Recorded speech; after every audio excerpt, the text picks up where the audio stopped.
Bien, pour ce qui concerne le CEA, en réalité, je n'y ai pas un rôle de consultant, mais je suis au CEA le directeur des affaires stratégiques et cela me prend en réalité l'essentiel de mon temps.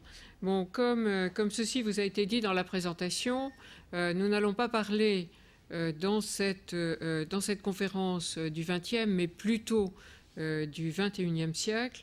Et ce par quoi je voudrais commencer, puisque vous avez comme titre le 11 septembre 2001 et après, je voudrais commencer par discuter de l'importance du 11 septembre dans la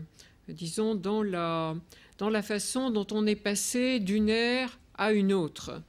Et pour parler de cela, je pense qu'il faut commencer par dire qu'en réalité, le 11 septembre a été vu par un très grand nombre d'observateurs comme la date qui permettait de clore, non pas la guerre froide, mais qui permettait de clore ce que l'on a appelé l'après-guerre froide. Alors, ce que l'on a appelé l'après-guerre froide, qu'était-ce ? C'est une période qui a duré pendant les années 90 et qui a d'abord été définie par une expression assez curieuse pour nous aujourd'hui, qui était celle de nouvel ordre mondial. C'était une expression que l'on avait essentiellement sous la présidence du père de l'actuel président américain, le président Bush père, donc, le nouvel ordre mondial, expression qui aujourd'hui nous paraît, comme je le disais, tout à fait étrange, puisque nous avons beaucoup plus le sentiment que nous sommes en face du nouveau désordre mondial. Ça a été une première période et elle a été suivie en réalité pendant l'administration Clinton par le sentiment que l'économie et en particulier la mondialisation avec ce qu'elle peut représenter aussi comme généralisation dans l'ensemble du monde des moyens qui sont des moyens d'information, que l'économie et l'ère de l'information allaient permettre une plus grande transparence des relations internationales et allaient permettre d'avoir une ère qui était une ère qui serait caractérisée par de plus grands échanges, de meilleurs moyens de communication entre les civilisations, entre les nations, et que les notions traditionnelles de conflit allaient faire place à une époque qui était une époque tout à fait nouvelle. Ça, en réalité, c'est l'illusion des années 90, illusion dont on voyait déjà la nature précisément illusoire à cette époque, puisque dans les années 90, il y a eu toute une série de conflits qui ont été des conflits absolument dévastateurs. Il y a eu les conflits des Balkans, il y a eu les conflits africains, et parmi les conflits africains, tout le monde a en tête le conflit du Rwanda à cause du nombre absolument effroyable de victimes, surtout avec des armes, comme vous le savez, parfaitement rudimentaires. Mais il y a eu également le conflit entre l'Éthiopie et l'Érythrée, qui est un conflit qui a allié une situation qui était une situation proche de la Première Guerre mondiale, puisque, vous savez, c'était vraiment une guerre de tranchées, mais avec une puissance de feu qui était la puissance de feu de la fin du XXe siècle, c'est-à-dire une puissance de feu absolument terrifiante. Et dans cette période donc, des années 90, la raison pour laquelle ces conflits n'ont pas véritablement modifier le sentiment que l'on entrait dans une ère nouvelle était lié au fait qu'ils étaient perçus comme des conflits de type périphérique, c'est-à-dire comme n'affectant pas véritablement l'ordre mondial et comme n'ayant qu'une importance, je dirais, réduite par rapport au phénomène principal qui était la fin de l'affrontement Est-Ouest. Si vous vous en souvenez, il y avait déjà eu dans les années 80 un conflit qui avait été un conflit absolument terrible, la guerre Iran-Irak, qui avait duré 8 ans, de 1980 à 1988, qui avait été terrible aussi par le type d'armes utilisées, puisqu'il y avait une utilisation massive entre 1983 et 1988 d'armes chimiques. Mais ce conflit entre l'Iran et l'Irak, parce que c'était un conflit qui ne touchait pas directement l'un ou l'autre camp, avait lui-même été traité également de conflit périphérique. Nous allons sans doute voir dans les années qui viennent que la note à payer pour ce conflit, et en particulier pour la façon dont les pays occidentaux ont été absolument muets, y compris les pays dépositaires du protocole de 1925 qui interdit l'usage d'armes chimiques, le prix qu'il va falloir payer pour cette attitude lors de cette longue période, puisqu'en réalité, l'Iran a repris ses programmes non conventionnels pendant la guerre avec l'Irak. Et en ce qui concerne le nucléaire, on le sait maintenant, c'est en 1985, c'est-à-dire 2 ans après le début des premières armes chimiques en Iran, que l'Iran a repris son programme nucléaire. Une des raisons d'ailleurs pour lesquelles on a la conviction que ce programme n'est pas un programme civil, mais c'est seulement une des raisons. Il est bien évident qu'en 1985, quand l'Iran était en pleine guerre avec l'Irak et n'avait pas du tout de réacteurs qui puissent justifier le redémarrage d'activités nucléaires, la pensée des autorités iraniennes était une pensée en réalité qui portait sur des activités de défense et pas sur des activités civiles. Donc la première remarque que je voudrais faire, c'est que cette période qui a été considérée comme qu'on a appelée l'après-guerre froide et que l'on tient pour close au moment du 11 septembre, est en fait une période qui a été une période plus troublée qu'on le pense généralement, avec tous ces conflits qui ont eu lieu, qui sont des conflits en fait, disons, interethniques. Sur le jugement, justement, qui était porté sur ces conflits, il y avait la conviction que si l'on entrait dans une période où les guerres pouvaient continuer à exister, elles ne continueraient à exister que sous une forme spécifique, que l'on voyait d'ailleurs dans les Balkans ou que l'on voyait en Afrique, qui étaient précisément des guerres de type ethnique. Et je voudrais m'arrêter quelque temps sur ce point, parce que il y avait, avec ce jugement, le sentiment que, en réalité, les grandes guerres étaient bel et bien finies. Et il me semble qu'il y a une observation très importante à faire à ce stade, qui est de dire que l'histoire présente régulièrement dans la conception des conflits, l'histoire présente régulièrement cette illusion de la fin des grands conflits.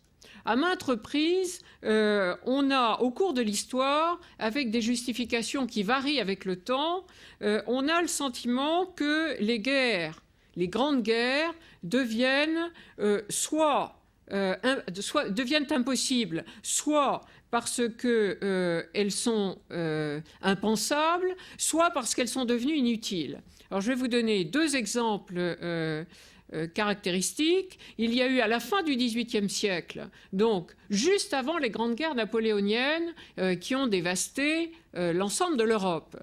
Juste avant les grandes guerres napoléoniennes, il y a eu en réalité la conviction que les grandes guerres étaient impossibles et étaient impensables pour 2 raisons au moins. La première, c'était que le commerce allait adoucir les mœurs. Et la seconde, c'est que les guerres étaient en fait les guerres des princes, et donc qu'à partir du moment où les peuples allaient avoir davantage leur mot à dire en la matière, les guerres allaient s'achever. Ce que l'on a vu en réalité dans ces deux domaines. C'est premièrement, en ce qui concerne le commerce, que le commerce a engendré de farouches compétitions et que ce qui devait apaiser les âmes et les cœurs, en fait, a engendré des confrontations pour la maîtrise des marchés, qui, dans certains cas, d'ailleurs, pouvaient conduire à des conflits. Et d'autre part, que, en ce qui concerne la puissance qui n'était plus entre les mains des princes ou des caprices des princes, mais qu'il y avait un transfert, disons, de la décision politique qui était donnée au peuple, ce que l'on voit avec ce transfert, c'est aussi la naissance de ce que l'on appelle les idéologies. Et c'est un phénomène qu'un auteur a parfaitement compris au XIXe siècle. Cet auteur, c'est Nietzsche, et c'est lui qui évoque le XXe siècle comme le siècle des guerres, précisément pour cette raison, c'est-à-dire comme le siècle des guerres idéologiques. Il faut voir que quand on regarde ce qui s'est passé au XXe siècle, c'était une vision d'une lucidité absolument exceptionnelle. Donc, première époque où il y a eu cette idée de l'illusion de la fin des guerres, c'est la fin du XVIIIe siècle.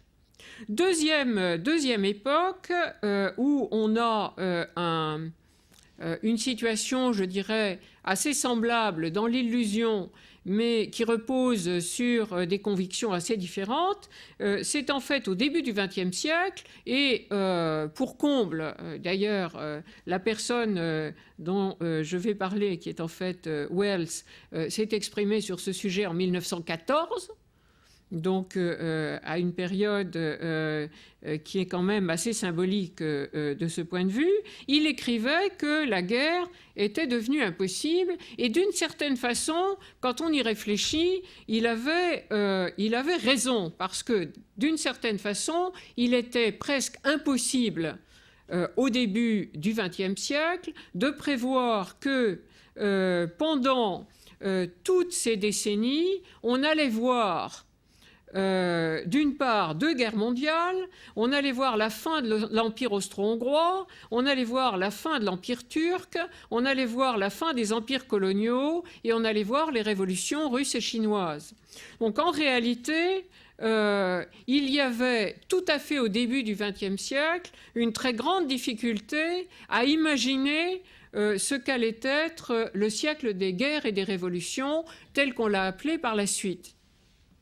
Et ce sur quoi je voudrais appeler ici votre attention, c'est en réalité que si tout à fait au début du XXe siècle, il y avait une conviction assez générale, hein, c'est d'ailleurs pour ça qu'on parle tant de la Belle Époque, une conviction assez générale, un peu comme à la fin du XVIIIe siècle, mais disons avec un siècle de plus, c'est-à-dire une formulation un peu différente des choses.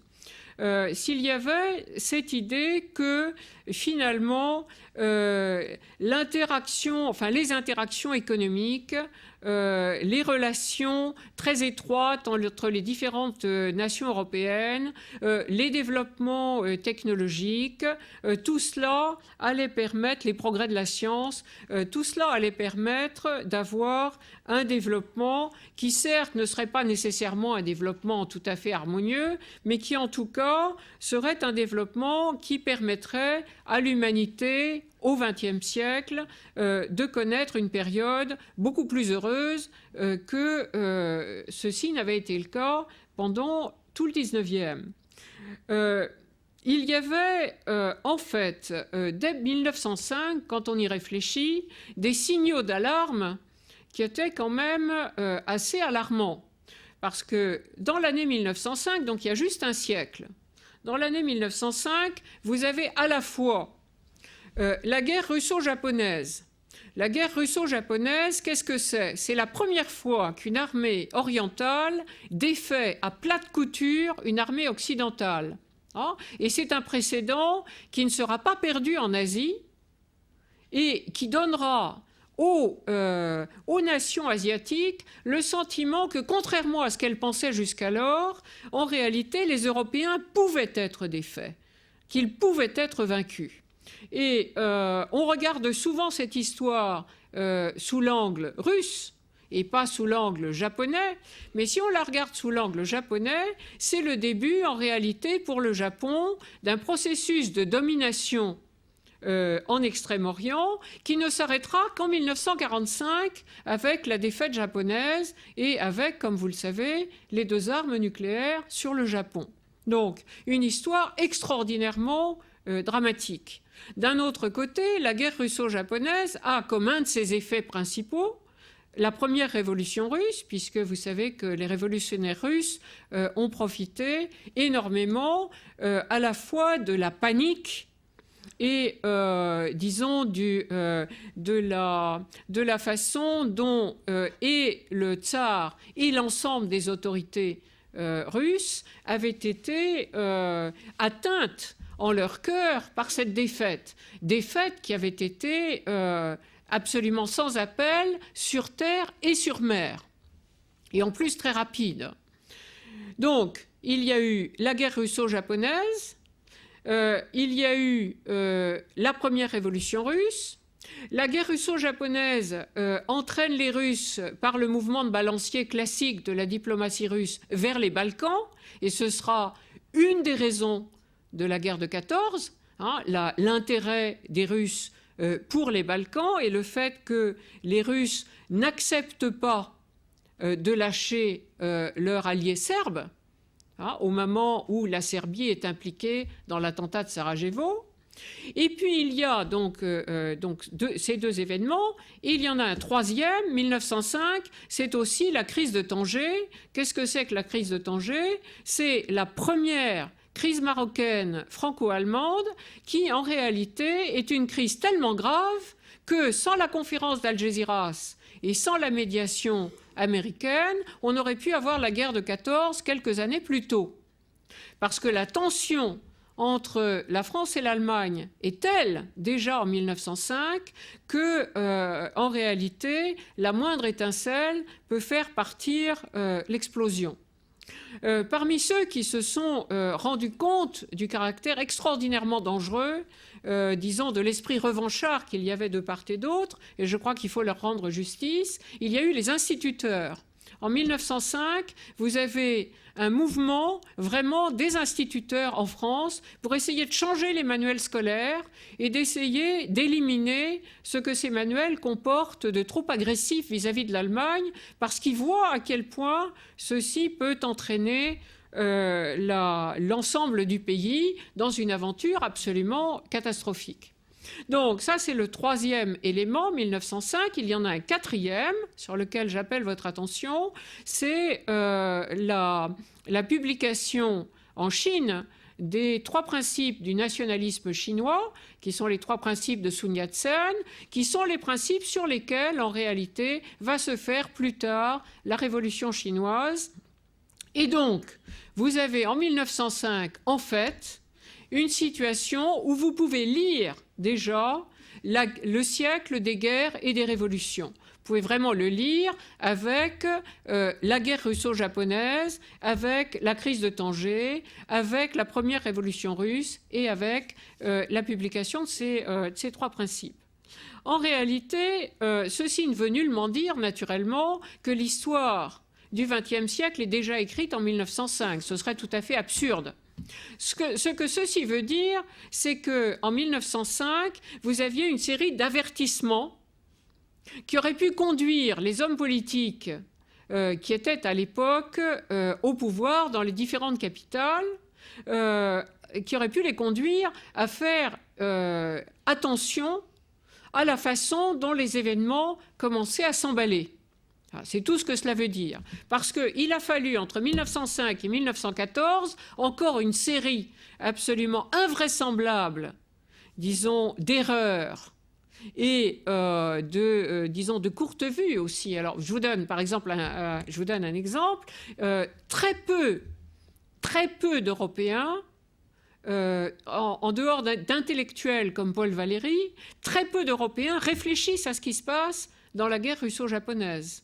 C'est un événement qui est très loin et qui ne semble concerner en réalité pas grand monde. De la même façon, la première révolution russe, bien que nous ayons eu, nous Français, l'expérience de la Révolution française, n'a pas du tout amené la Troisième République à modifier sa politique à l'égard de Pétersbourg. Au contraire, on relance, avec l'emprunt russe, on relance l'économie russe. Et comme on le sait aujourd'hui, ceci a été un des éléments les plus inquiétants pour l'état-major allemand en 1914. Alors, ceci est très clair dans un ouvrage qui a été écrit récemment, qui s'appelle Le Dernier été, qui est sur l'été 14, et qui montre le rôle extraordinairement important dans le déclenchement de la guerre de 14 de l'état-major allemand et de la façon dont il a lu ce redressement de la Russie. Donc, si vous voulez, ce sur quoi je veux insister ici, en réalité, c'est que dans cette possibilité, en 1905, de voir le XXe siècle, il y avait des signaux d'alarme qui étaient vraiment très très clairs. Et une des choses intéressantes à faire aujourd'hui, donc ça c'est un des thèmes, si vous voulez, du livre que j'ai écrit, c'est de regarder ce que l'on a de comparable en 2005. Parce que aujourd'hui, pour vous donner simplement un exemple, la façon dont le Japon se conduisait en 1905, si on regarde ce qui se passe aujourd'hui, la Chine se conduit de façon assez comparable à la façon dont le Japon se conduisait en 1905. Donc, il y a tout un ensemble de choses, mais je vais revenir là-dessus, qui concernent les évolutions asiatiques aujourd'hui, qui sont extraordinairement importantes pour notre avenir à nous. Bon, donc, l'illusion de la fin de la guerre, si vous voulez, était une illusion qu'on a partagée à la fin du XVIIIe, qu'on a partagée au début du XXe, et je vous dis, malgré quelques signaux très précis déjà en 1905, il y avait encore beaucoup de gens en 1914 qui croyaient que la guerre était tout à fait impossible. Et en réalité, c'est de nouveau une tentation qui existe au début du XXIe siècle, qui existe pourquoi ? Parce que, comme je vous l'ai dit tout à l'heure, les conflits qui existent dans le monde aujourd'hui sont traités de conflits périphériques, et le phénomène majeur reste pour nous la fin de l'URSS et le rapprochement entre l'Est et l'Ouest. Donc, première observation sur disons, l'après-guerre froide, la fin de la guerre froide, la façon dont on peut l'interpréter, c'est sur cette illusion que les grands conflits ne font plus partie de l'histoire. Et comme je viens de vous l'expliquer, c'est une illusion qui revient régulièrement et qui, naturellement, fait partie d'un espoir de l'esprit humain qui est bien compréhensible. Il y a une deuxième observation qui porte, elle, sur un point tout à fait différent, qui est sur la signification propre de cette date du 11 septembre.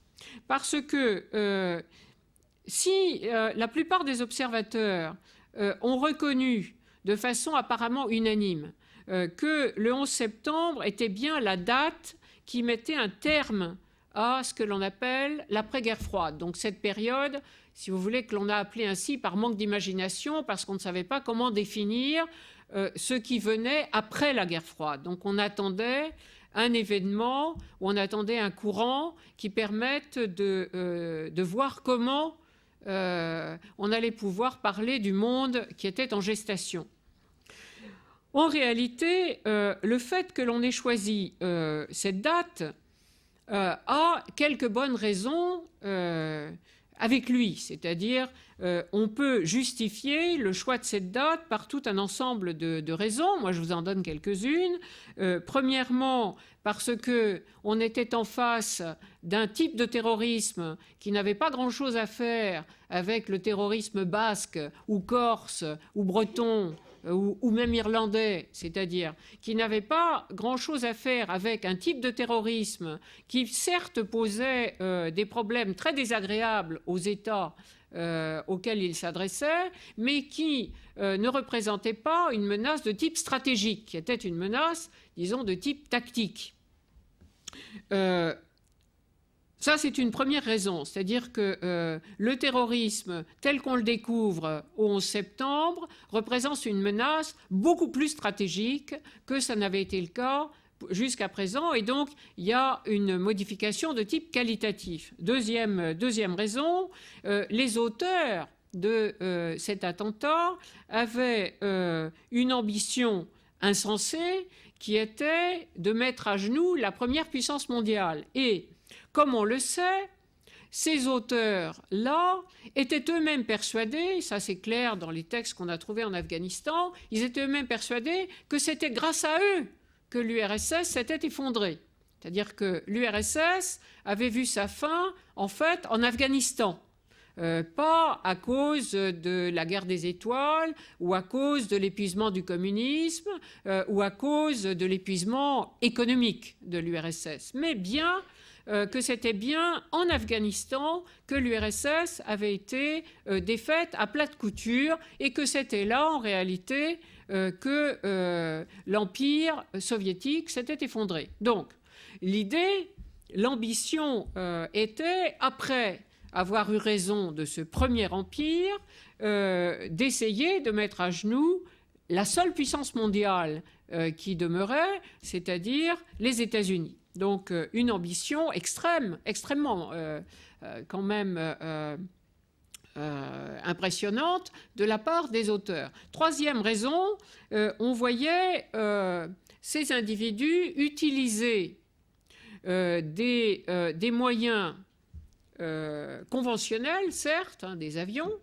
mais utiliser des avions de façon extraordinairement inconventionnelle, non conventionnelle, puisqu'ils ont utilisé des avions comme des missiles de croisière.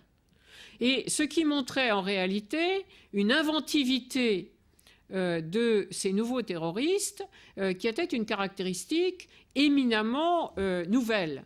Les terroristes que l'on connaissait étaient des terroristes qui généralement avaient recours aux explosifs de différentes natures. On avait même vu dans certains cas des choses assez atroces au Japon, si vous vous souvenez, en mars 1995 dans le métro avec l'apparition de sarins, donc quand même d'une arme chimique, en tout cas d'un gaz chimique, qui d'ailleurs n'avait pas fait beaucoup de victimes, essentiellement parce qu'ils n'étaient pas véritablement purs et que d'autre part la méthode de dissémination utilisée était absurde.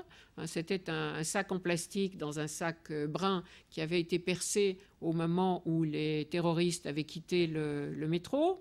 Donc on avait vu un certain nombre d'actes terroristes particulièrement impressionnants, mais le type d'imagination dont ces terroristes-là avaient fait preuve était vraiment tout à fait spectaculaire. Donc ça, c'est une autre raison. Et puis enfin, il y avait ce réseau à ambition globale, à ambition mondiale. Et là, nous, Français, si le juge Bruguière était là à ma place, il vous l'expliquerait beaucoup mieux que moi. Nous, Français, nous avions une expérience très intéressante en ce qui concernait cette évolution du terrorisme, parce que quand le processus électoral a été interrompu en Algérie au début des années 90, il y a eu un certain nombre d'Algériens qui sont venus se réfugier en France pour alimenter la résistance, disons, en Algérie. Et ces individus étaient surveillés par la surveillance du territoire. Et à partir de 1995-1996, les personnes qui surveillaient ces individus se sont aperçues qu'ils partaient en Afghanistan et que quand ils revenaient totalement transformés. C'est-à-dire ils ne s'intéressaient plus à la cause nationale algérienne, mais ils s'intéressaient à une guerre beaucoup plus globale, à une confrontation beaucoup plus globale. Ils avaient changé dans leurs objectifs, et également ils avaient changé dans leur façon de de gérer leur organisation, c'est-à-dire que le type de réseau qu'ils constituaient était devenu des réseaux de type amorphe qui se modifiaient de façon très, très rapide. C'est encore vrai aujourd'hui, hein. Je veux dire ça simplement, c'est quelque chose que l'on connaissait avant donc 2001 et qui donc étaient des réseaux qui pouvaient bouger de façon extraordinairement aisée, et ceci sur des étendues géographiques très importantes, c'est-à-dire qu'ils travaillaient avec des gens qui étaient non seulement dans l'ensemble de l'Europe, mais qui se trouvaient également en Malaisie, dans les Balkans, dans les Philippines, etc. Donc, pour toutes ces raisons, il y avait bien une forme de terrorisme tout à fait nouvelle le 11 septembre, et comme ces différentes caractéristiques ont été comprises assez rapidement, il y avait quelques raisons à dire, voilà, il y a là un phénomène tout à fait nouveau, et ce qui va définir la fin de l'après-guerre froide, c'est en réalité ce que l'on peut appeler la privatisation de la violence, c'est-à-dire la capacité pour des groupes restreints, voire des individus, d'utiliser des moyens qui peuvent faire des dégâts qui étaient antérieurement réservés à des États. Bon, une des choses sur lesquelles je voudrais attirer votre attention, mais c'est simplement pour présenter des éléments de réflexion, je pense personnellement plutôt que une des raisons pour lesquelles ceci a été si rapidement associé à la fin de l'après-guerre froide, c'est parce que la cible était les États-Unis.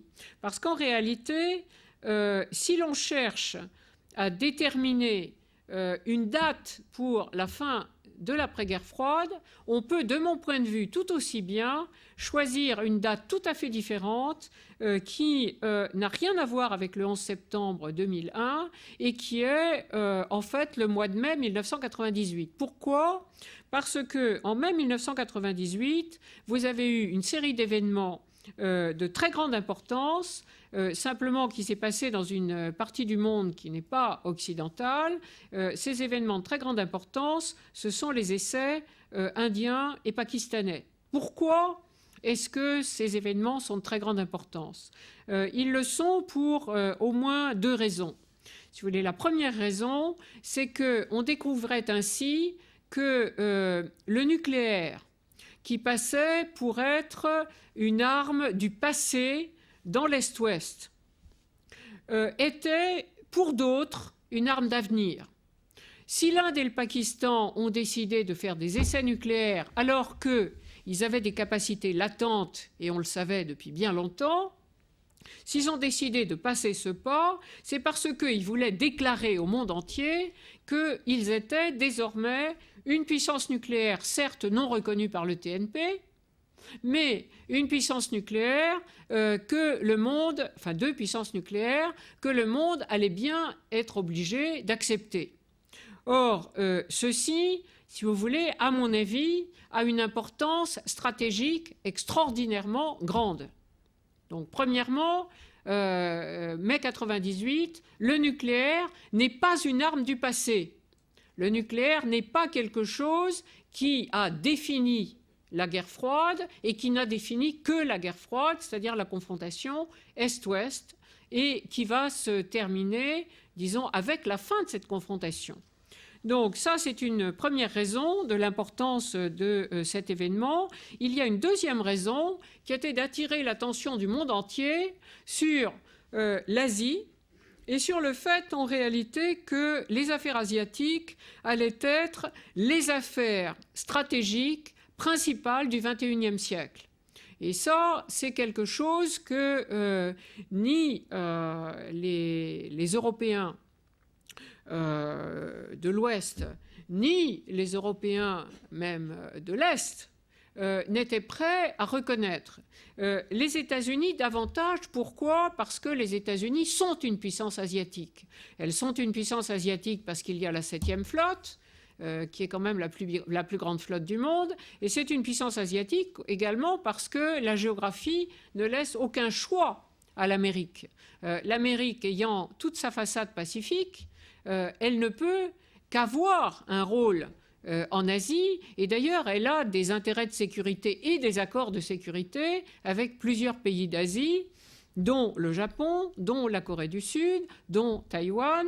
Donc, si vous voulez, pour l'Amérique, l'Asie est beaucoup plus présente que pour l'Europe. Mais franchement, pour l'Europe, et c'est vrai encore aujourd'hui, pour l'Europe, l'Asie est un lieu, la Chine par exemple, que l'on voit le plus souvent comme un grand marché, mais que l'on ne voit pas sous un angle véritablement stratégique. Donc, une des leçons, si vous voulez, un des signaux, pour reparler comme 1905, un des signaux importants de 1998, de mon point de vue, était d'attirer l'attention sur le problème asiatique. C'était d'autant plus nécessaire qu'en dehors de l'Inde et du Pakistan, si vous regardez la situation du nucléaire en Asie, vous vous apercevez que le seul pays des 5 membres permanents du Conseil de sécurité, c'est-à-dire le seul pays asiatique, si vous voulez, c'est-à-dire la Chine. La Chine est la seule des 5 puissances nucléaires à avoir constamment développé ses moyens nucléaires et à les avoir accrus de façon absolument constante. Vous avez, depuis la fin de la guerre froide, à des titres divers, une diminution des arsenaux. On peut considérer que c'est insuffisant, on peut avoir toutes sortes de jugements sur cette question, mais il y a une chose qui n'est pas du tout contestable, c'est que et la Russie, et les États-Unis, et la France, et la Grande-Bretagne ont diminué le nombre de leurs têtes nucléaires. Ça n'est pas du tout le cas de la Chine.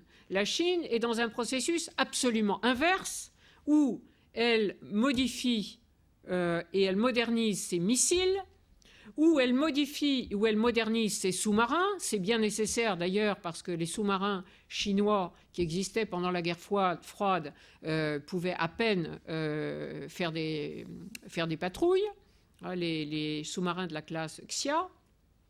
Et c'est également dans le domaine de, disons, des types de têtes nucléaires, vous avez en Chine également un effort de modernisation qui est extraordinairement important. Donc, on s'aperçoit, quand on regarde l'Asie sous l'angle nucléaire et qu'on se demande ce qui s'y passe, que non seulement vous avez 2 pays qui ont déclaré leur capacité nucléaire, l'Inde et le Pakistan, mais qu'il y a la Chine qui est le seul à avoir sans arrêt développé ses moyens. Même la révolution culturelle qui a tout arrêté n'a rien arrêté dans ce domaine-là. Le programme a été continu.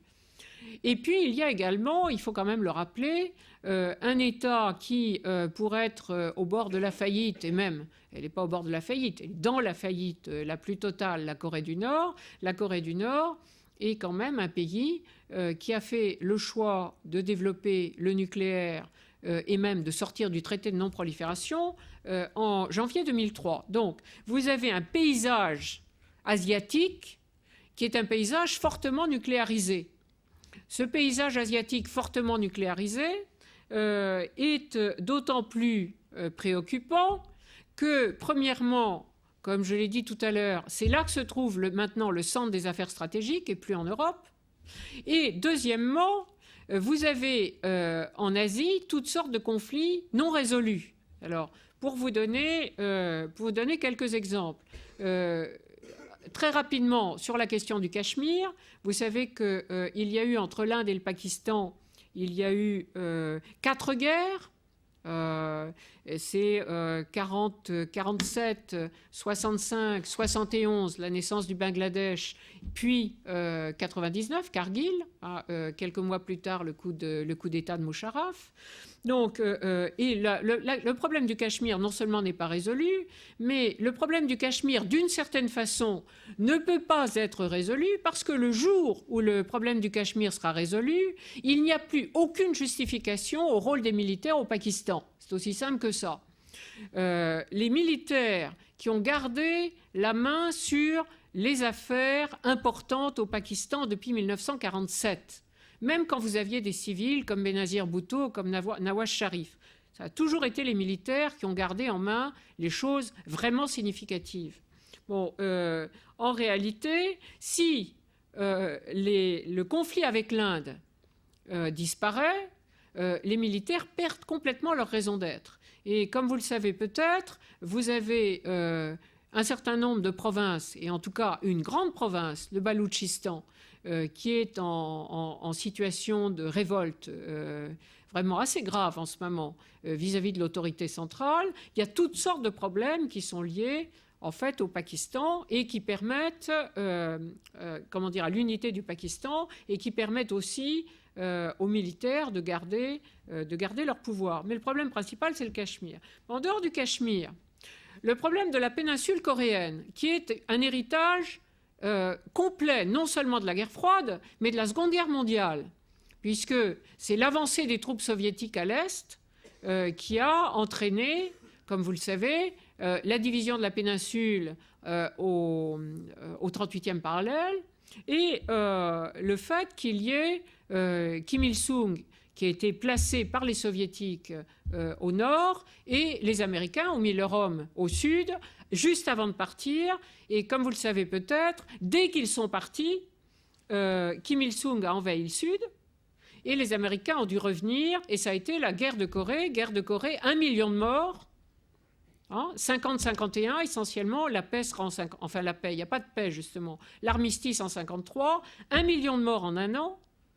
Et après ce million de morts, en réalité, la ligne de partage entre les deux Corées reste ce qu'elle avait été. C'est une des guerres les plus stupides qu'on ait dans toute l'histoire. Bon, mais cette guerre-là, en réalité, au moment où vous avez eu la réunification de l'Allemagne, tout le monde s'est posé la question de savoir ce qui allait se passer en Corée. Et tout le monde est d'accord aujourd'hui pour dire, si réunification de la Corée se fait, si cette réunification se fait, elle se fera vraisemblablement de façon beaucoup plus coûteuse dans tous les sens du terme, y compris économique d'ailleurs, mais pas seulement économique, que la réunification de l'Allemagne. Donc il y a le problème de la réunification de la Corée. Mais vous avez aussi le problème des liens entre la Chine et le Japon. Et si vous voulez là, entre la Chine et le Japon, il y a une chose que l'on a pu voir en 2005, si on compare 1905 et 2005. En 2005, on a pu voir ces manifestations extraordinairement violentes en Chine contre le Japon, qui, contrairement à ce qu'on a pu dire, avaient très peu de choses à voir avec les manuels scolaires, mais avaient énormément à voir avec, d'une part, une compétition pour des ressources naturelles dans la région, en particulier gazière, et deuxièmement, avait énormément à voir avec la possibilité pour le Japon d'entrer au Conseil de sécurité comme membre permanent, ce dont la Chine ne voulait à aucun prix. Donc on voit la rivalité Chine-Japon, et ce que l'on voit aussi en 2005, c'est à quel point les cérémonies du souvenir entre l'Est et l'Ouest, même s'il y a eu quelques problèmes avant Moscou avec les pays baltes, c'est quand même la réconciliation, c'est quand même le rapprochement. Même si tout ne va pas bien avec la Russie d'aujourd'hui. Bon, en réalité, quand on regarde la situation en Extrême-Orient, c'est une image complètement différente que l'on a, parce que ce qui est clair, c'est pas seulement la méfiance de tous ces pays, mais c'est parfois la haine qui demeure entre tous ces pays. Donc, ce que je veux vous dire par là, c'est que le XXe siècle n'est pas terminé en Asie, que la guerre froide n'est pas terminée en Asie, et que la Seconde Guerre mondiale n'est toujours pas terminée en Asie non plus. Alors, pour moi, le grand problème du XXIe siècle va être là. Ça va être la façon dont la guerre froide et la Seconde Guerre mondiale vont se terminer en Asie, et en particulier la façon dont la question de Taïwan va pouvoir être résolue. Parce que je crois vraiment que l'on peut émettre l'hypothèse que Taïwan pourrait être, je ne dis pas sera, parce qu'il faut vraiment se méfier, encore une fois, il n'y a pas de déterminisme historique, mais que Taïwan pourrait être l'Alsace-Lorraine du XXIe siècle. Taïwan concentre l'ensemble du nationalisme chinois, et après la fin du communisme comme idéologie, le nationalisme est la seule force dont les Chinois, sur lesquels les autorités chinoises puissent encore compter. Et ce nationalisme, en réalité, ne fait que grimper, disons, depuis les années 90. Et on voit la façon dont ceci est associé à des programmes d'armement et à des déploiements de missiles, en particulier sur la Chine continentale. Bon, en réalité, ce que la Chine essaie d'obtenir, c'est, si ceci est nécessaire, de pouvoir faire un coup de force sur Taïwan avant que les Américains et les Japonais puissent intervenir. Comme vous le savez, les Américains et les Japonais ont renforcé leurs liens sur ce sujet dans les dernières années. Donc, ceci veut dire que s'il y avait un coup de force sur Taïwan, ce serait presque immédiatement un conflit entre la Chine et les États-Unis. Et donc, je voudrais attirer votre attention sur le fait que, encore une fois, on ne peut pas du tout, au XXIe siècle, mettre de côté la possibilité d'une nouvelle conflagration qui puisse, qui puisse toucher des puissances qui sont des puissances majeures et qui plus est, deux puissances nucléaires. Parce que si vous voulez, en 1945, quand il y a eu Hiroshima et Nagasaki, il y avait une seule puissance nucléaire. Il n'y avait pas de missiles balistiques, il n'y avait pas de prolifération. Je veux dire, rien à voir avec le monde d'aujourd'hui. Aujourd'hui, si vous avez un problème dans cette partie du monde, il y a deux grandes puissances nucléaires, deux puissances majeures nucléaires. Vous avez la Corée du Nord, vous avez la tentation nucléaire au Japon. Le Japon peut parfaitement, dans les années qui viennent, revoir sa politique de défense. Et vous pouvez vous poser la question de savoir, étant donné que nous avons entraîné le monde dans nos guerres au XXe siècle, de quelle façon une guerre qui aurait lieu en Asie pourrait nous entraîner dans la sienne. Et de mon point de vue, c'est une des questions qui est la plus importante en réalité pour le XXIe siècle. Je vais m'arrêter là pour laisser place à vos questions. Merci.